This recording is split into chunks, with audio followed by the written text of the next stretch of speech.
Friends చెప్పిన తర్వాత కొత్త పార్టీ టీఆర్ఎస్ కవిత మరో సంచలన నిర్ణయం అన్నమాట.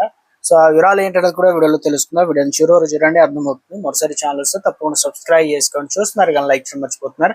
సో కానీ లక్షణ సేన పేరుతో పార్టీని స్థాపించిన కల్వకుంట్ల కవితకు కొత్త తలనొప్పులు మొదలయ్యాయి.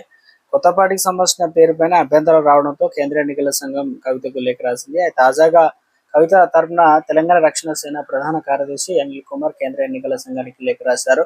తమ తెలంగాణ రక్షణ సేన పార్టీకి ప్రజా ప్రాతినిధ్య చట్టం 1951 సెక్షన్ 29A కింద గుర్తింపు ఇవ్వాలని కోరారు. కేంద్ర ఎన్నికల సంఘం ఢిల్లీలో హైకోర్టులో ఆదేశాల మేరకు పంపించిన లేఖకు ఆమె తరపున సమాధానం ఇచ్చారు. తమ పార్టీ పేరును కేంద్ర ఎన్నికల సంఘం ఆమోదించదని ఈసీ ఆమోదించడంతో తాము సంస్థాగతంగా పార్టీని బలోపేతం చేసుకున్నామని లేఖలో పేర్కొన్నారు.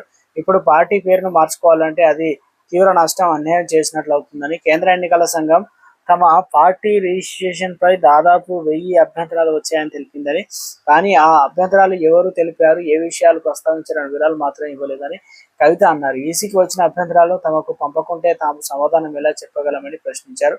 ఎవరైనా కావాలనే ప్లాన్ ప్రకారం గ్రూపులుగా ఏర్పడి ఇదంతా చేయించారనేది కూడా తెలియాలంటే తమకు అభ్యంతరాల కాపీలు ఇవ్వాల్సిన అవసరం ఉందని ప్రస్తావించారు.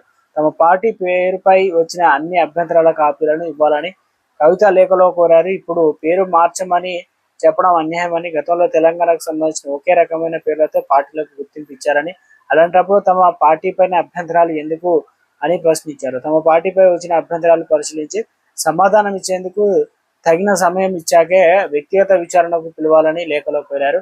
ఇవాళ కవిత కొత్తగా స్థాపించిన తెలంగాణ రక్షణ సేన పార్టీ పేరుపైన తమకు భారీగా ఫిర్యాదులు వచ్చాయని చెప్పేసి కేంద్ర ఎన్నికల సంఘం లేఖ రాసింది. టీఆర్ఎస్ బదులుగా ప్రత్యామ్నాయ పేర్లను సూచించాలని లేఖలో కోరింది. మరోవైపు కవిత పార్టీ పేరు అంశంపై ఢిల్లీ హైకోర్టును ఆశ్రయించిన సంగతి తెలిసిందే.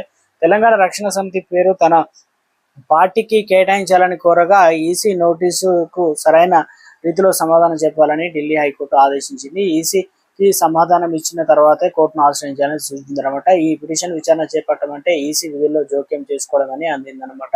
మేరకు తాజాగా కేంద్ర ఎన్నికల సంఘాన్ని తెలంగాణ రక్షణ సేన అయితే లేఖ రాసింది.